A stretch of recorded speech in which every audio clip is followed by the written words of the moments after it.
This is The Miz's current babyface turn, and it's going, well, let's just say it could be better. While there may not be anything overtly wrong this time around, it's still pretty lackluster, and when it comes to the fans' reception of The Miz, well, that kinda says it all now, doesn't it? Despite being in WWE for a very long time, The Miz has never really been truly embraced by the people, at least not entirely. But why is that, and does this mean that The Miz is just incapable of having a good babyface turn? Well, that's the exact question we're going to ask as the subject of this episode, because today...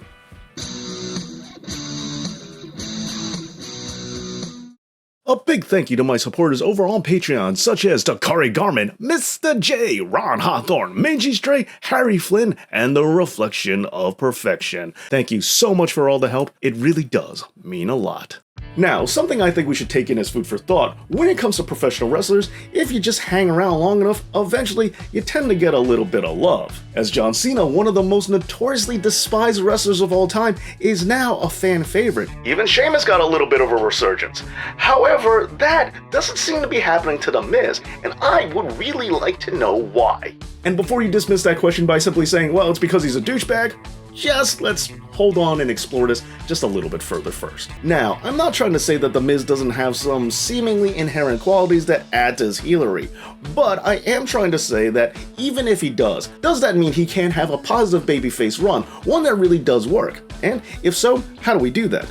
Well, let's go ahead and get into it by starting at the beginning. Michael Gregory Mizanin was born in Parma, Ohio on October 8, 1980. He attended Miami University, where not surprisingly he was a member of a fraternity, and he was actually studying business before he would join the cast of The Real World in 2001. But not only that, he would also join other reality TV shows such as The Real World / Road Rules Challenge, Battle of the Seasons, and Inferno 2, as well as the Battle of the Network Reality Stars, Fear Factor, and years later Dancing with the Stars. Oh, and as well as having his own reality show with his wife Maurice with the show Miz and Mrs. But well before that show, it was another reality series, Tough Enough, where many WWE fans would first get their glimpse of what The Miz could be in the ring. Although before that, while his love of professional wrestling was quite evident in the real world, what some may not be aware of is that he did wrestle for Ultimate Pro Wrestling in 2003, a small company that had a good working relationship with the WWE and is also where John Cena and Samoa Joe came from. The following year, Miz was brought on to join Tough Enough, where he made it to the finals against Daniel Puder, with the two of them having a boxing match at the Armageddon pay-per-view. Now, neither man managed to knock the other one out. However, Puder was chosen as the winner simply based off of crowd reaction, which pretty much sets the stage for Miz right off the start. However, while he was not victorious, WWE clearly was not done with him, as he was sent to Deep South Wrestling in order to further develop his skills. From there, The Miz would be transferred to Ohio Valley Wrestling, where it was Paul Heyman who suggested that The Miz be a heel, since that's who he naturally was. This would finally result in him debuting as The Miz character in a segment called Miz TV. From there, The Miz would be brought on to do vignettes on WWE's website, as well as hosting SmackDown and the Diva Search, after which he would begin officially wrestling as his heel character, scoring his main roster in-ring debut win over Tatanka on September 1st of that same year. From there, The Miz would go on to have such honors as winning the Money in the Bank, the United States Championship, and of course the WWE title, which he would successfully retain at WrestleMania 27 against John Cena. And it was during that match that some had noticed that The Miz was gaining something of a following,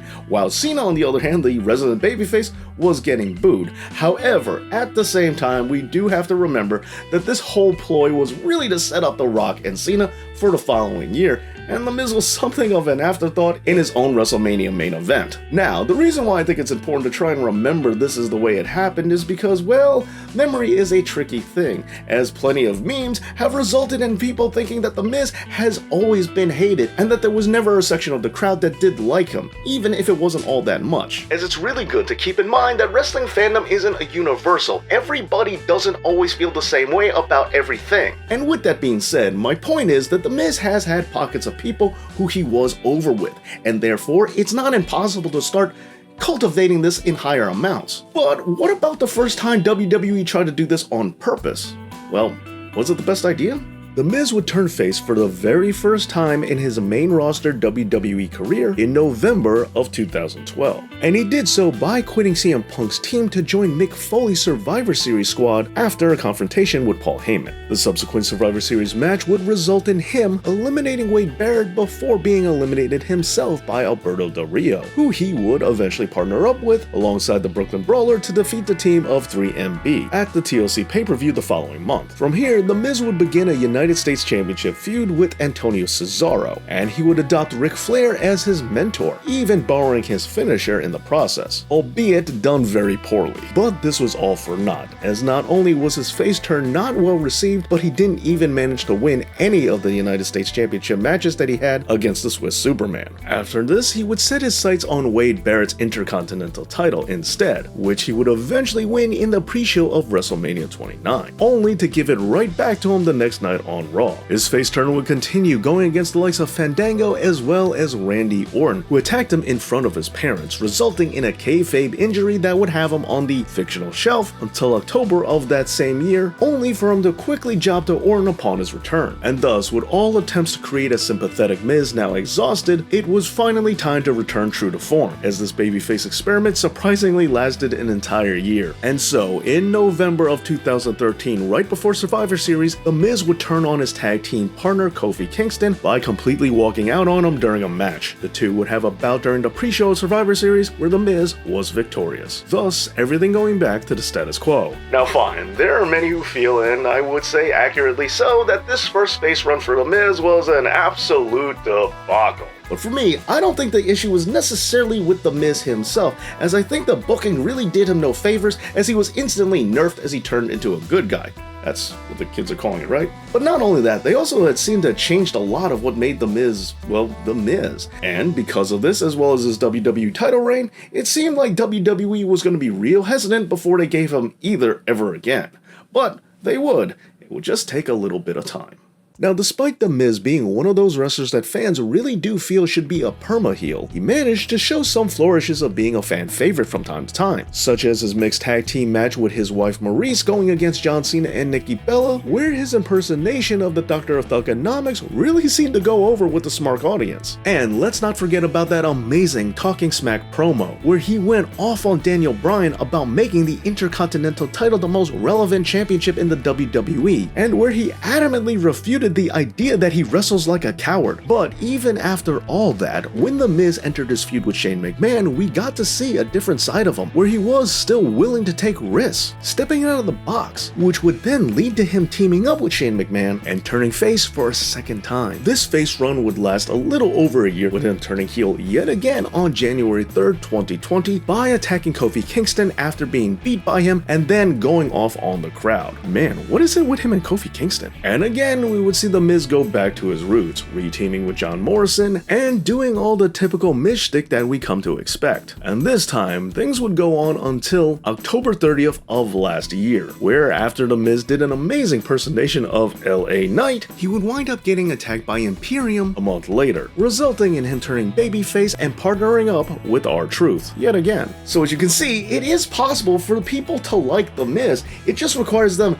not being phony about it and also not forcing it to happen. It's got to be natural, and it's got to stick to his best skills, which is something WWE tends to forget. I mean, let's look at Drew McIntyre. Remember the Scottish psychopath? But when he turned into a babyface, all of his personality went right out the window, until he had to turn heel again, like what he's doing with his feud with CM Punk. Now tell me the truth right now, is this version of Drew not more interesting than the babyface version we had a few years ago? This is just a very common problem when it comes to booking babyfaces, as a lot of people don't know how to make them interesting, or seem real. But fine, speaking of which, let's talk about how The Miz is perceived by most people, as even though a lot of fans have never met him, they're pretty confident that they know exactly what he's like as a human being.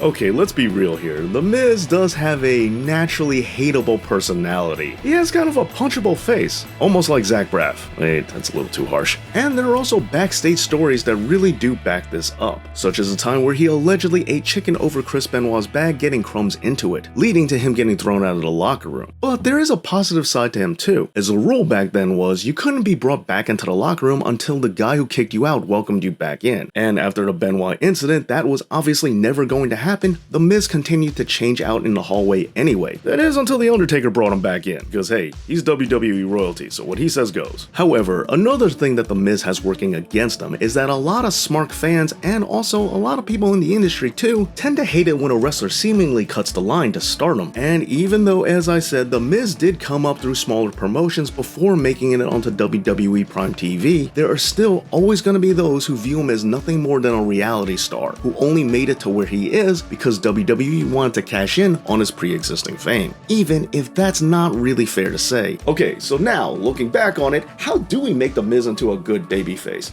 Well, the truth of the matter is, that can be rather difficult, but it's not impossible. The only problem is that WWE tends to struggle with this a lot, and it's not just for The Miz. For me, the problem when Miz's face turns is the problem that I think WWE often has when they try to make a wrestler babyface. And it's that sometimes it can be overly saccharine sweet, cloyingly so, whether it was The Miz turning face on Christmas Day, vehemently defending America against Antonio Cesaro, or hoping that an old legend can instantly get him over simply with his endorsement. While all this may get a decent reaction from the live crowd, the reality is most fans will see through it, and it doesn't ring true for very long. But also, when it comes to taking wrestlers who are heel and turning them babyface, WWE tends to forget a lot of what we liked about them as a heel in the first place. And when it comes to The Miz, even as a heel, some of the most positive crowd reactions he ever got came from him just doing his usual Miz shtick. The Miz does some really solid impressions, and when done right, they're so likable that he can get over with it even when he's making fun of a wrestler that the fans do love. So I say, allow The Miz to be a smarmy douche, just allow him to do it to heels that the fans don't like, which is something they only slightly do during his face runs instead of full on committing to it. Well, there you have it, my thoughts on The Miz as a babyface, but what do you think it would take